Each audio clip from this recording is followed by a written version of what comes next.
வணக்கம் நண்பர்களே. விக்ரமாதித்தன் கதைகள் தொடரின் 18வது அத்தியாயத்திற்கு உங்களை வரவேற்கிறோம்.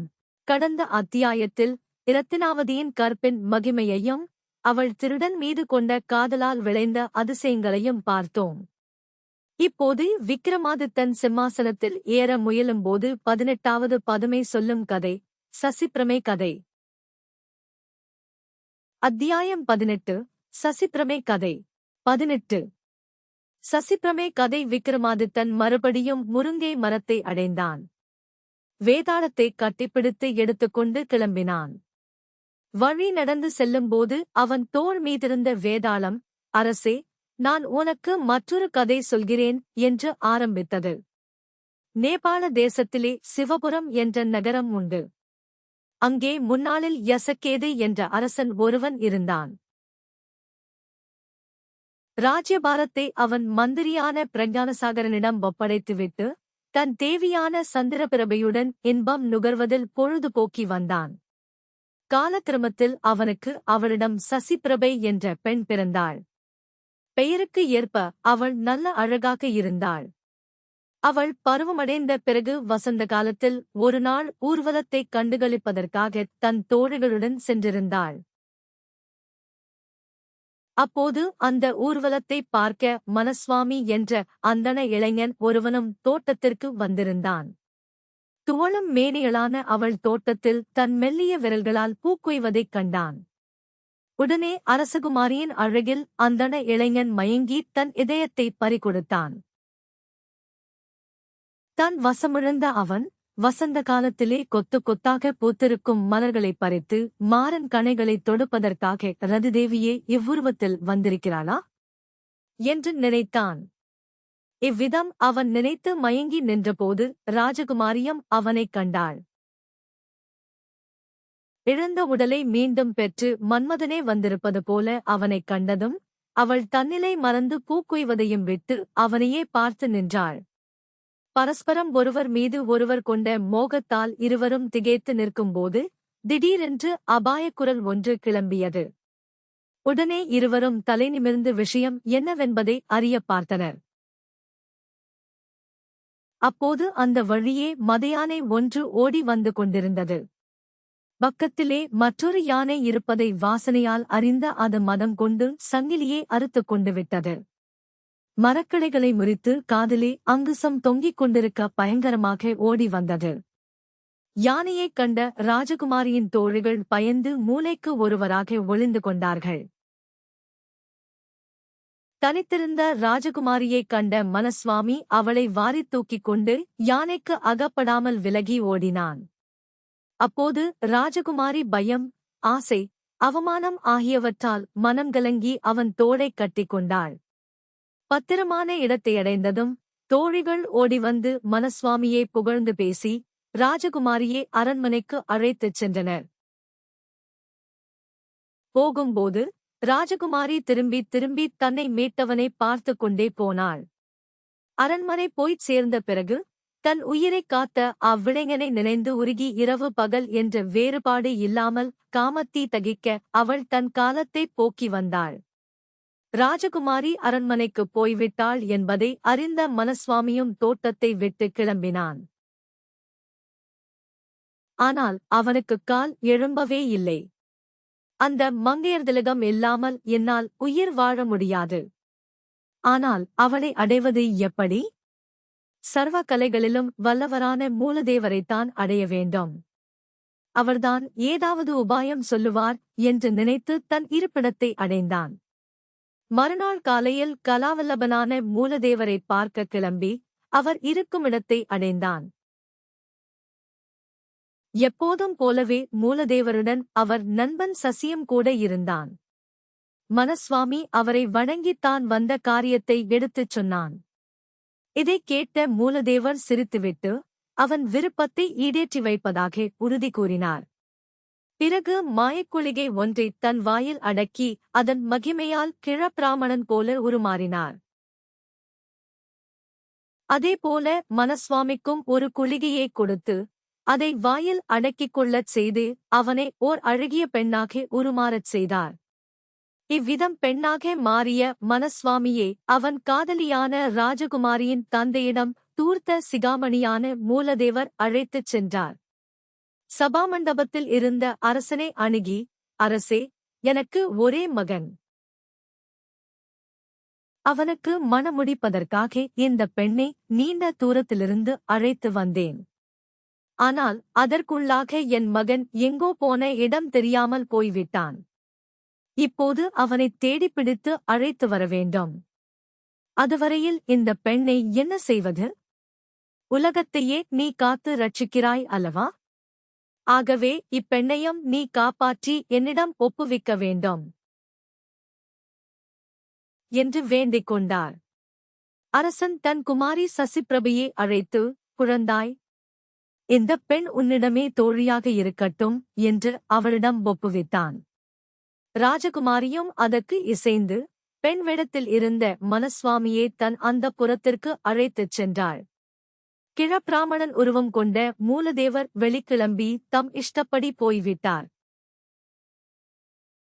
மனஸ்வாமி தன் காதலியுடன் பெண் உருவத்தில் தங்கிவிட்டான். சிறிது காலம் சென்றது. ராஜகுமாரிக்கு தன் புதிய தோழியிடம் ஓர் அலாதியான ஆசை உண்டாயிற்று. சதா அவர்கள் இணைபிரியாமலே ஒன்றாகவே இருந்து வந்தார்கள். ஒரு நாள் இரவு ராஜகுமாரிதான் அன்றொரு நாள் தோட்டத்தில் கண்ட மனஸ்வாமியின் மீது கொண்டுள்ள காதலால் உள்ளம் உருகி வாடிக் கிடந்தாள். தன் காதலன் பெண் உருவத்திலே அப்போது தன் பக்கத்திலேயே இருப்பதை அவள் அறியவில்லை. ராஜகுமாரியின் நிலையைக் கண்ட மனஸ்வாமி மெதுவாக அவளிடம், தோழி, நாளுக்கு நாள் உன் உடல் இளைத்து வருகிறது. நிறம் வெளிரி வருகிறது. உன்னைப் பார்த்தால் காதலன் பிரிவாற்றாமையினால் வருந்துபவளைப் போலத் தோன்றுகிறது. உன் அந்தரங்கமான தோழிகளிடமிருந்து கூட இதை மறைப்பானேன்? என்னிடம் சொல்லு. இல்லாவிட்டால் நான் ஆகாரம் எதுவும் உட்கொள்ள மாட்டேன் என்று கேட்டான். இதைக் கேட்ட ராஜகுமாரி ஒரு நீண்ட பெருமூச்சு விட்டு தன் கதையை பின்வருமாறு தெரிவித்தாள். அடியே தோழி, இத்தனை பேர்களில் உன்னிடம் நான் எதற்காக அவநம்பிக்கைப்பட வேண்டும்? ஆகவே நான் விவரத்தைக் கூறுகிறேன் கேள்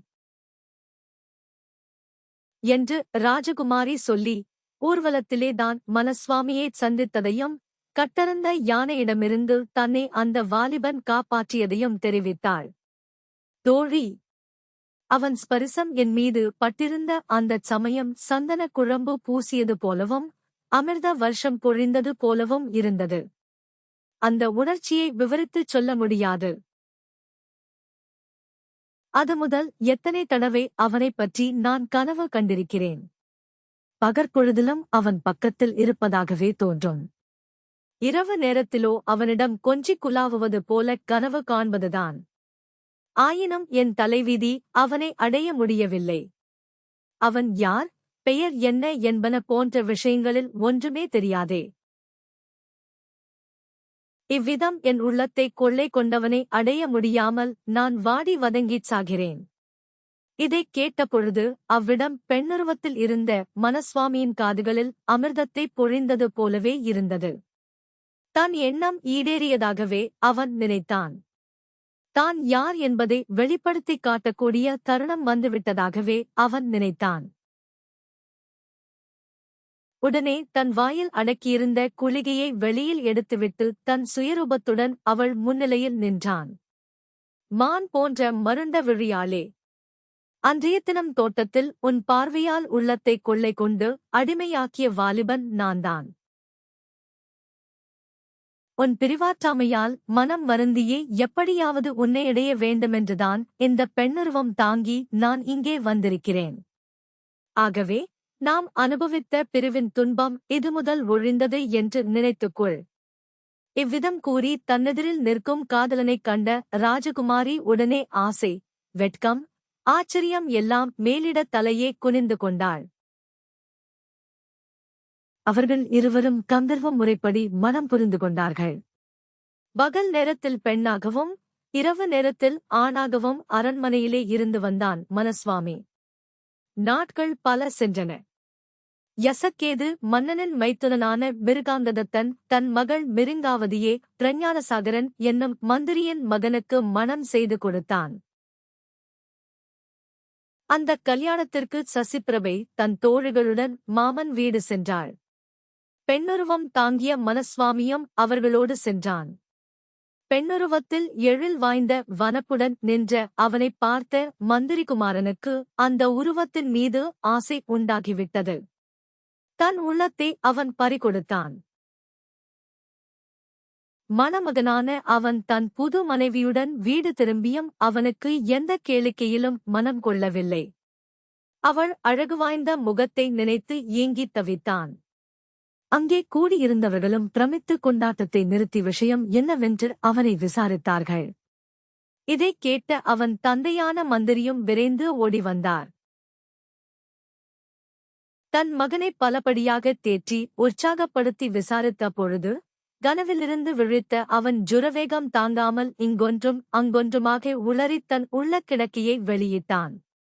விஷயம் அறிந்த மந்திரி திகைத்துவிட்டார். மகன் விரும்புவது அவன் சக்திக்கும் மீறியது அன்றோ? செய்தி கேட்ட அரசனும் அந்த இடத்துக்கு நேரில் விரைந்து வந்தான். மந்திரிகுமாரனோ விரகதாபத்தின் 7வது கட்டத்தை அடைந்துவிட்டதை அரசன் நேரில் பார்த்ததும் ஒரு கணத்தில் அறிந்து கொண்டான். அதன் பிறகு தன் மந்திரிகளுடன் பின்வருமாறு ஆலோசித்தான். அந்தப் பெண்ணை அந்தணன் ஒருவன் என்னிடம் ஒப்படைத்துப் போயிருக்கும் போது இவனுக்கு நான் எப்படி மணம் செய்து கொடுப்பேன்? ஆயினும் அவளை அடையாத பட்சத்தில் மந்திரிகுமாரன் கடைசிக் கட்டத்தை அடைந்து விடுவான் என்பது நிச்சயம். அவன் இறந்துவிட்டால் அவன் தந்தையான மந்திரியும் அதே கவலையால் இறந்து போய்விடுவார். அவர் போய்விட்டால் ராஜ்யமே பாழாகிவிடும். ஆகவே என்ன செய்ய வேண்டும் என்பதை நீங்கள் சொல்ல வேண்டும். இவ்விதம் அரசன் கேட்டவுடன் அவ்விடம் கூடியிருந்த மந்திரிகள் அரசனை நோக்கி பின்வருமாறு தெரிவித்தார்கள். அரசனுடைய முக்கியமான கடமை தன் நாட்டு மக்களின் தர்மத்தை காப்பாற்றுவதுதான் என்று சொல்வார்கள். அரசன் இவ்வாறு காப்பாற்றுவதற்கு மந்திரிகளின் கூறிய மதியும் ஆலோசனையும் முக்கியம். ஆகவே மந்திரி போய்விட்டால் பாதுகாப்பின் அடிப்படை நசித்துவிடுகிறது. அதனால் தர்மத்திற்கு அழிவு நேரிடுவது நிச்சயம். அன்றி மந்திரி மற்றும் அவர் மகன் ஆகியோர் இறப்பதால் ஏற்படும் பிரம்மஹத்தி தோஷம் வேறு உங்களை பீடித்துக் கொள்ளும். ஆகவே அந்தணன் உங்களிடம் ஒப்படைத்த பெண்ணை மந்திரிகுமாரனுக்கு இப்போது மணம் செய்து கொடுத்துவிடுங்கள். பின்னால் அவன் வந்து பெண்ணைக் கேட்டு கோபித்துக் கொண்டால் அப்போது அவனைச் சமாதானப்படுத்த ஏதாவது வழி காணலாம்.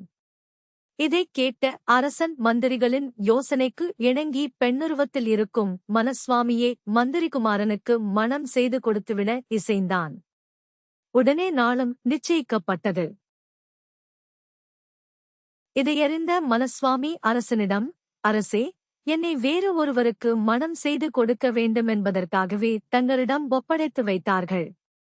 ஆயினும் தாங்களாக பார்த்து எனக்கு நிச்சயிக்கப்பட்டவருக்கு அல்லாமல் வேறு ஒருவருக்கு கொடுப்பதாக இருந்தால் அதற்கு நான் ஒப்புக்கொள்ளாமல் வேறு என்ன செய்ய முடியும்? தாங்கள் அரசர்.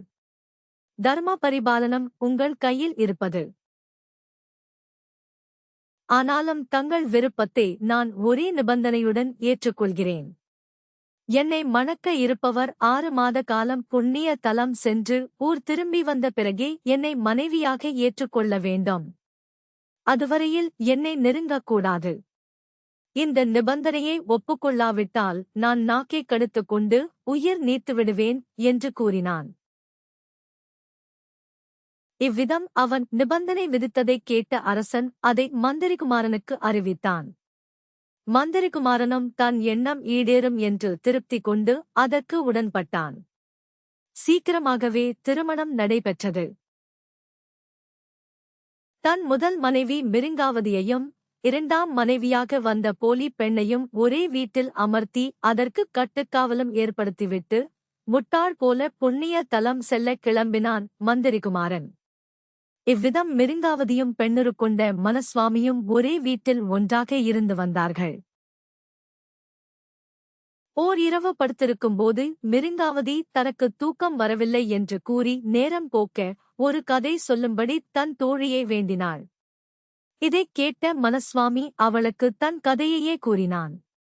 பழைய காலத்தில் சூரிய வம்சத்தைச் சேர்ந்த ராஜரிஷியான இடா என்பவர் கௌரியின் சாபத்தால் பெண்ணுருவத்தையடைந்து விட்டார். அவள் அழகைக் கண்டு உலகமே மயங்கியது. புதன் அவளுடன் கூடி புரூரவசை பெற்றான். இவ்விதம் கதையைக் கூறிய மனஸ்வாமி, இதனால் தெய்வானுக்கிரகத்தாலும் மணி மந்திர ஒளஷதங்களாலும் ஆண் பெண்ணாகவும் பெண் ஆணாகவும் மாற முடியும். காமவசப்பட்டால் முக்காலும் அறிந்த முனிவர்களும் இவ்விதம் நடந்து கொள்வார்கள் என்று முடித்தான். கல்யாணம் செய்து கொண்ட உடனே கணவனைப் பிரிந்த காரிகை, மற்றவள் தனக்கு சக்கரத்தியாக வந்து தன் வாழ்வைக் குலைக்க முற்பட்டவள் என்பதையும் கருதாமல் சொன்ன கதையைக் கேட்ட என் உடல் பதறுகிறது. உள்ளம் உருகிவிட்டது. ஆகவே அதன் விவரம் என்ன என்பதை தெளிவாக எடுத்துக் கூற வேண்டும் என்று கேட்டாள். உடனே மனஸ்வாமி அவளை நோக்கி, தோழி, இவை மோக விகாரத்தின் செயல்கள், இவற்றை நானே அனுபவித்திருக்கிறேன். ஆகவே உன்னிடமிருந்து எதற்காக மறைக்க வேண்டும் என்றான். இதனால் தூண்டப் பெற்ற மிருங்காவதியிடம் மனஸ்வாமி தொடர்ந்தான், மகா விஷ்ணுவிடமிருந்து எனக்கு ஒரு வரம் கிடைத்திருக்கிறது. அதன் மூலம் இரவு வேளையில் நான் ஆணாக மாறலாம். ஆகவே உனக்காக அவ்விதம் மாறுகிறேன் என்று கூறி வாய்க்குளிகையை வெளியே எடுத்து ஆணாக மாறினான். இவ்விதம் அவன் பகலில் பெண்ணாகவும் இரவிலே ஆணாகவும் மாறியிருந்து வந்தான். பொன்னிய தலம் போயிருந்த மந்திரிகுமாரன் ஊர் திரும்பும் நாள் நெருங்கியது. ஆகவே ஒரு நாள் மிருங்காவதியுடன் அவன் வீட்டை விட்டு வெளியேறிவிட்டான். இந்நிலையிலே விஷயம் மூலதேவருக்கு எட்டியது. அவர் உண்மை நிலையை அறிந்து கொண்டார். தம் நண்பனான சசியை தன் மகன் போல உருமாறச் செய்தார். இருவருமாக யசக்கேது மன்னனை அடைந்தார்கள். மூலதேவர் அரசனிடம், நான் என் குமாரனை அழைத்து வந்து விட்டேன். ஆகவே நான் உம்மிடம் ஒப்படைத்து விட்டு போன என் மருமகளை என்னிடம் ஒப்படைத்து விடுங்கள் என்று கேட்டார். தன்னை கோபித்து எங்கே சபித்து விடுவானோ என்று பயந்து அரசன் சிறிது யோசித்துவிட்டு, முதியவரே, உம் மருமகள் எங்கேயோ போய்விட்டாள். அதை நான் அறியேன்.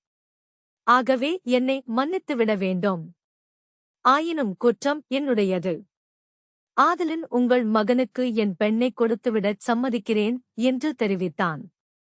மூலதேவரோ முதலில் மறுத்தார். கடைசியில் ஒருவாறு சமாதானம் ஏற்பட்டது. அந்தணகுமாரன் உருவத்தில் இருந்த சசிக்கும் ராஜகுமாரியான சசிபிரபைக்கும் திருமணம் நடந்தது. அதன்மேல் அரச சம்பத்து எதிலும் நாட்டம் கொள்ளாமல் மூலதேவர் புதுமணத் தம்பதிகளை அழைத்துக் கொண்டு தன் வீடு திரும்பினார். அங்கே மனஸ்வாமி வந்து சேர்ந்தான். அவர்களுக்குள் பலத்த வாக்குவாதம் ஏற்பட்டது. சசிபிரபை எனக்கே உரியவள். கன்னிப் பருவத்திலேயே அவளை நான் கந்தர்வ முறையில் மணந்து கொண்டேன் என்று மனஸ்வாமி சொன்னான். சசி, அவள் தந்தை எனக்கு அவளை அக்கினி சாட்சியாக மணம் செய்து கொடுத்திருக்கிறார் என்றான். இவ்விதம் அவர்கள் தங்களுக்குள் பிரமாதமாக சண்டையிட்டுக் கொண்டார்கள்.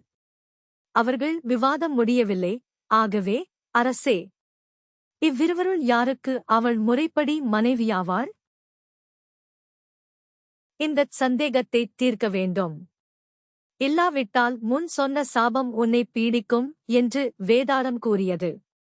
இவ்வாறு கதை முடிந்ததும் கேள்வி கேட்ட வேதாளத்திற்கு விக்கிரமாதித்த மகாராஜன் பின்வருமாறு பதில் சொன்னான். ராஜகுமாரியை முறைப்படி அவள் தந்தை சசிக்கே திருமணம் செய்து கொடுத்தபடியால் அவள் சசிக்கே மனைவியாவாள். மனஸ்வாமியோ திருடன் போல இரகசியமாக அவளைக் கந்தர்வ முறையில் மணந்து கொண்டான். திருடனுக்கு எப்போதும் மற்றவனுக்கு உரித்தான பொருள் மீது உரிமை கிடையாது என்று கூறி முடித்தான். இந்த பதிலைக் கேட்ட வேதாளம் மறுபடி கட்டவிழ்த்துக் கொண்டு அரசன் தோளை விட்டு கிளம்பி முருங்கை மரத்தில் தொற்றிக் கொண்டது.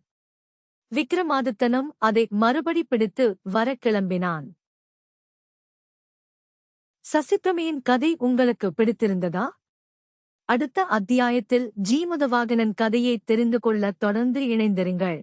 தொடரும்.